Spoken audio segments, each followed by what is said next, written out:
It's car con carne. Let's eat in the car. It's car con carne. And now here's the star of our show, James Van Alstyne. Now look at the light. The light is there. It's car con carne. Still in quarantine. It's Quarantine Con Carne. I'm James Van Alstyne. And Car Con Carne, sponsored tonight by C&H Financial Services. I say that like it's something new every night. Once again, Car Con Carne, sponsored by our friends at C&H Financial Services. As business owners are adjusting to the new normal brought on by the coronavirus, hiss, C&H Financial Services is here to help. They offer a variety of products, ranging from traditional merchant accounts to a zero-cost payment processing solution, which eliminates the expense associated with accepting Visa, MasterCard, Discover, and American Express as a form of payment.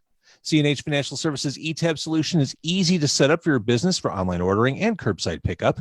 C&H also offers cost-effective commercial lending programs to help get your business the money it needs to make it through these unprecedented times. To learn more, and you should, go call 855-600-2437 or head on over to chfs.us. A quick programming note. Tomorrow on this show, Chris France, drummer from Talking Heads and Tom Tom Club, Rock and Roll Hall of Famer, now an author. He's written his autobiography.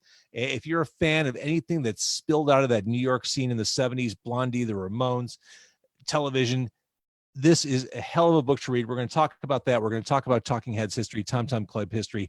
That is tomorrow. Meanwhile, in the here and now, I'm joined by Eric Oren. Eric is the events host and content creator for Empirical Brewery on Foster Avenue, right there, Foster and Ravenswood, on the north side of Chicago, right off the Metro tracks.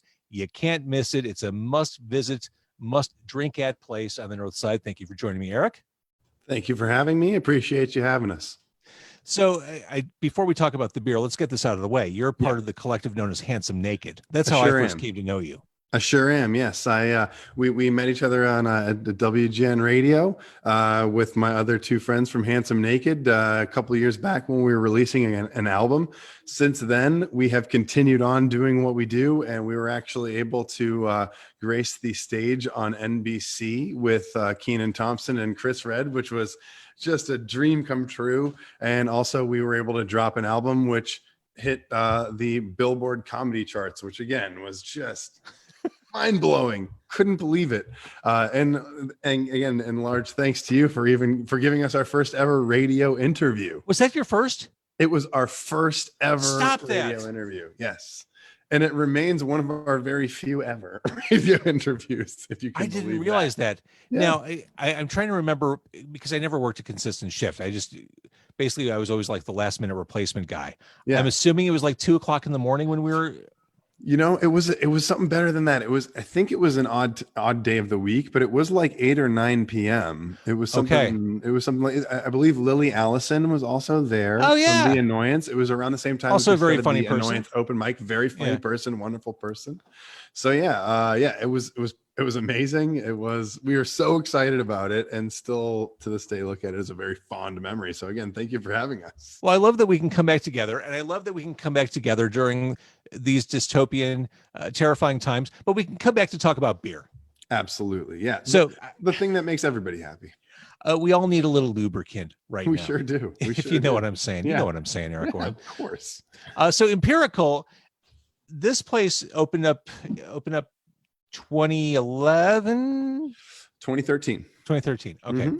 Yep. Here's the thing. I have been a gift to Chicago's spirit and craft beer community. I used to live in that area. I used to live over by Paulina and Lawrence.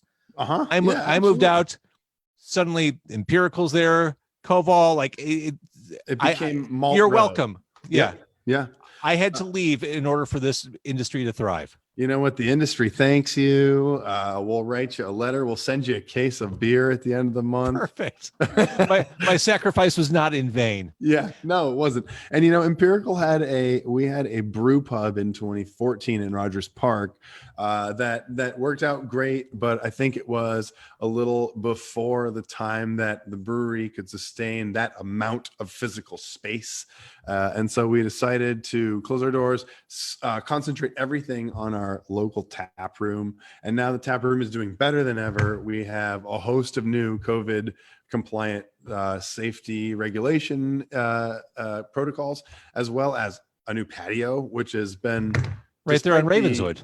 Despite the unfortunate events, we now have outdoor seating, which has been amazing, and people have been really enjoying it. The neighborhood's been loving it, and like you said, the neighborhood is full of breweries. We're right at the end of what they call Malt Row, at the end of the Ravenswood corridor of breweries. It starts on Irving Park with Beguile. You go all the way up Spiteful, and I mean, you have so many great breweries, ending with us at the sort of end of the row across the street from Koval Distillery. It's an incredible local drinking experience to just mosey up the street in Northwest Chicago and hit 5 incredible breweries. We love where we are, and we also love the community we're in, which is kind of why we started the new style approach to brewing, which is what we started our community lager, which is sitting right next to me here in my little display. I love the display, and I love that your Zoom game is strong. You've got the Yeti microphone. It looks like a prop. It looks like a toy. Yeah, that's legit. You have a legit microphone. Like you're sure taking this seriously. You're playing for real. I'm trying. Look, all of us have had to convert. Look, you've got a full setup. You're a radio man, a longtime radio man. But look, the rest of us have had to make adjustments so that we can exist in this digital world. And here's my my Target or Amazon purchased solution right here, sitting right in front of us. Are you like me? I'm just ordering stuff because it's one of the few things I have to live for right now is just getting something delivered to my front door. I've ordered so many T-shirts, vinyl records, subscription boxes, T-shirts. I mean, Blue Apron, whatever, you name it. Anything that someone's going to deliver something to me, I'm on board. I'm signing up for all the Postal Service notifications, so I know once my thing is shipped. Once it's in transit, I'm tracking my Amazon things as they're on the move. These are the cheap thrills I'm living for. You're getting a tweet, an email, a text, a call, just to let you know about one phase of your packaging at destination, and that's all correct. My e-commerce game is very strong during this pandemic. All right, so we're talking about the beer. I do want to talk a little bit about the aesthetic or vibe or ethos. What do those words make sense? Absolutely. For Empirical. But first, let's talk about this beer, because you talked about that it is for the community. One of the reasons why we're talking tonight is because of this initiative, the New Style Community Lager. I'll let you explain. Yeah. So in general, we'll talk more about Empirical, but one of the things that's really important to us is the community that we are in, which is what you just spoke about, where you used to live, where we are nestled right there at the end of Ravenswood in Edgewater, Andersonville, however you wanted to define it. We have always made it a very important to support our community, and all of the times that have, history has a lot to record right now. The history books are recording a lot, and our CEO, Bill Hurley, who wanted to be with us tonight, but has a family and had things come up. He wrote a nice message in an email to all of us in the company, and we said, you know what, Bill, I manage the social media for Empirical. I said, you know what, we need to tell everyone what you just told us, and ultimately it boiled down to, it's time to pull together.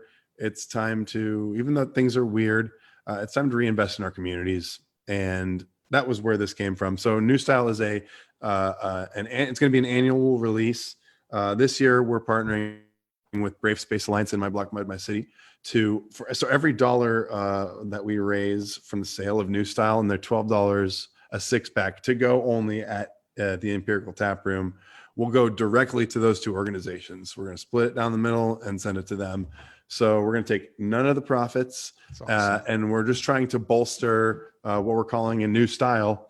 And in conjunction with that, we're running a food drive with Lakeview Pantry at the tap room, and we're offering 10% off growler fills for any valid donation with that.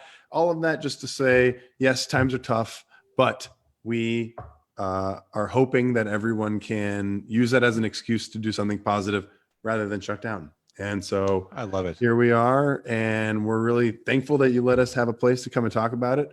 Yeah, in general, Empirical is a place that's very accepting, and we're trying to make sort of our energy emanate into the community, and this is one way of doing that for sure.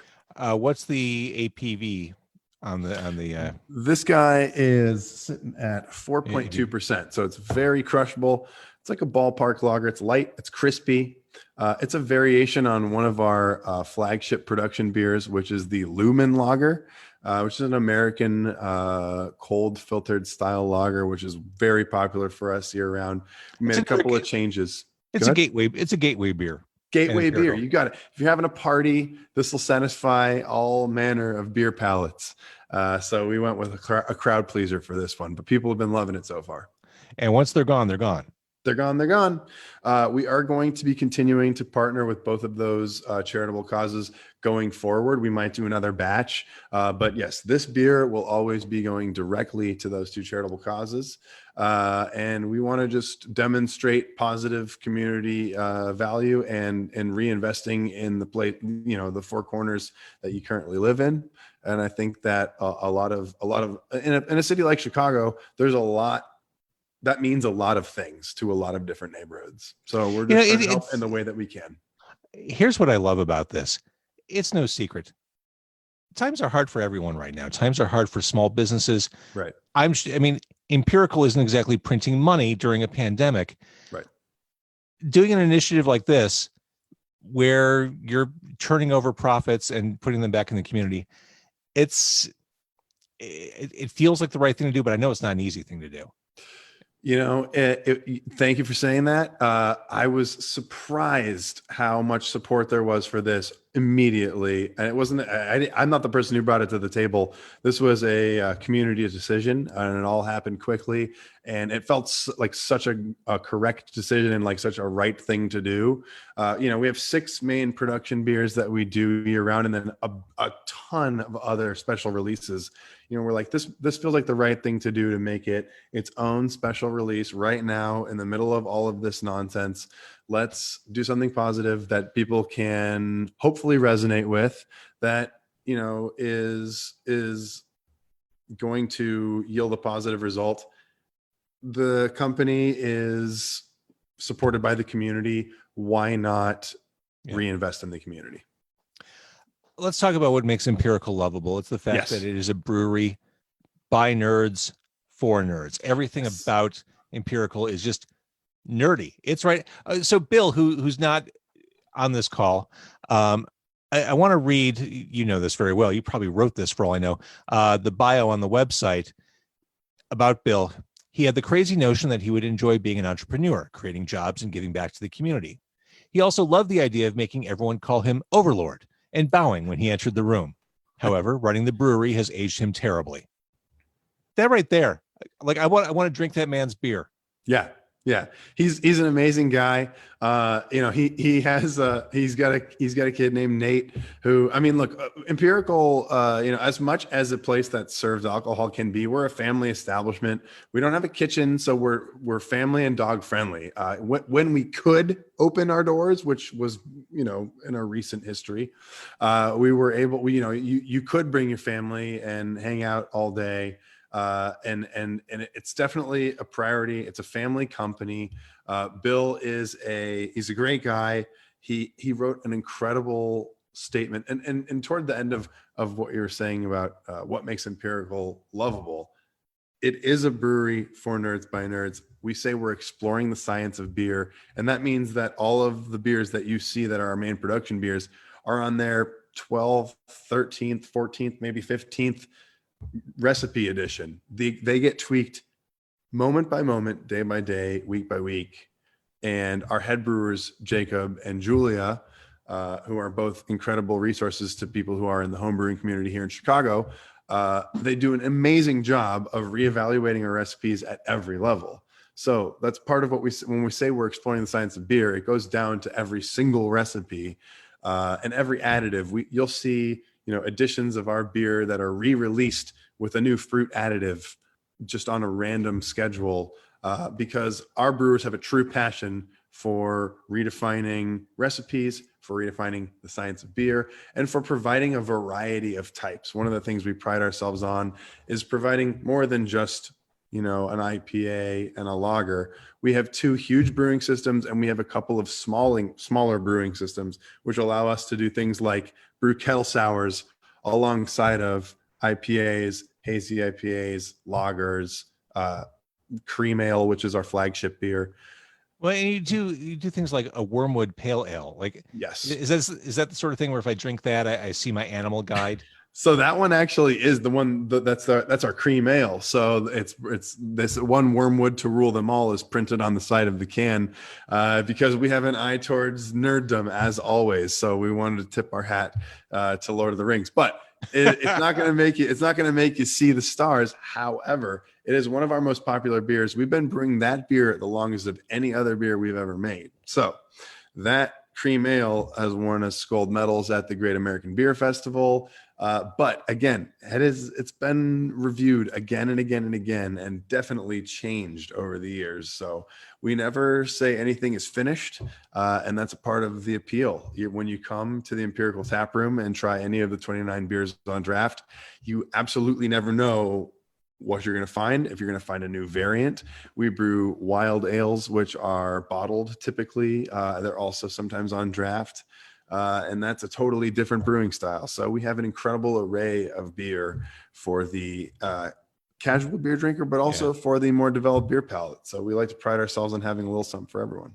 Here's how nerdy you are. As you're describing the process of doing 12, 13 different iterations of a certain beer, the very little I know about software product development, it works like that. They go to market with something, and then they have an agile team that makes adjustments on the fly as the market reacts. That is the nerdiest thing. Yeah. And it seems like the same philosophy. It is. We have what's called Firkin Fridays. When our head brewing staff, they basically make a new beer every single week with a new flavor additive, or maybe it's a variant on an old recipe. And that's exactly what you're talking about. They're just market testing a new idea. And oftentimes those things, when they put them in the tap room and they fly out of the kegs and we say, you know what, wow, that's a keeper, those become an next production item. And that's happened several times. We are always testing new beers. We are never without a new project on the horizon. And that is absolutely the philosophy of the brewery. This is Willy Wonka's factory. And all the beers, absolutely. of course, have scientific names. The Yes. award-winning, highly delicious IPA Proton, which is, you mentioned IPA, it's worth mentioning Proton. It's my favorite one of the mix. There you go. And then I'm looking at some of the experimentals. The smoked rye sounds kind of sexy. Yes. Oh yeah. The sexiest. Look, we have, and that's I believe the Imperial Stout. The smoked dry Imperial Stout. Yeah, sorry, I think my screen just froze. So, Oh yeah, no worries, you're fine. We have two different stouts. We have an oatmeal stout and we have an Imperial Rye Stout, and we do flavor variants all the time. We've done black pecan pie flavor additives. We did a Buffalo Trace barrel version, and it's one of our beers that is such a nuanced flavor profile that when you add different barrels or you add different flavor additives, it really pops. So that's one that you'll see in all kinds of different varieties. It's a crowd favorite, especially during wintertime. I bet. Yeah. And you have a hard seltzer right now. We do. We had for a while a lime hard seltzer, which was very popular. We ran out of that batch, and then we made a grapefruit seltzer, which has been, people have been absolutely loving it. We're considering putting it in a can. The popularity of seltzers, but this one tastes incredible. It's a nice hazy color, so it's not quite clear. And to me, with seltzers, the thing I like to avoid is kind of that sweet aspartame flavor. This is all fruit, 100% fruit added. So really, really a nice, crisp and sessionable summertime seltzer. So I love a good grapefruit soda. I love a Fresca. Oh yeah. I think Squirt is of that ilk as well. I was going to say Squirt, but I wasn't sure if that counts. I think we'll accept it. Squirt's in. But yeah, this would be next level. And yeah, if it's like legitimately fruity and not that aspartame, I bet that's awesome. Right. Really tart, front of the mouth, nice and tart. And it gives you kind of that, that salivation right in the corners as well. Really, really tart and delicious. People have been loving it. pairs really well with spicy and salty foods. Why are we having this conversation after you're closed for the night? You know what? Good question. We just had our first live patio bingo session. Wow. We used to do bingo every Tuesday night. It was a huge crowd favorite for us. This was the first time in months that we ran bingo. I also host all of our events, so I was running it. Our tap room manager was running around like crazy trying to service everyone on the patio, so I decided to give her a break and turn tail and head home so that I could do this call with you rather than Awesome. on the premises and keep bothering her. You know, there are people who are very just dead serious about bingo. Like they'll show up. Yeah. A lot of them come to our bingo night. Yeah. They'll show up with their daubers. They are not fucking around. Like No. these are the people who have all the cards splayed in front of them. Like they're not single card focused. Yep. They come to win. And we let people who bring a dog, because we're dog friendly, we let them play an extra card for their dog. So these people will bring all the dogs that they can, and a lot of people come with those daubers, and they are just plopping away. So it's honestly, it's the perfect activity to be doing on a patio. Oh yeah. We really feel like even though everything has been horrible, that's been a really silver lining for us. We finally got our alderman to agree us having outdoor seating for where we are. So the neighborhood's been loving it. We're psyched on that. So we're going to keep going in that direction. Everything is hard and weird right now. We need fun. We need escape. We need community. We sure do. Absolutely. Completely. And that's been the benefit.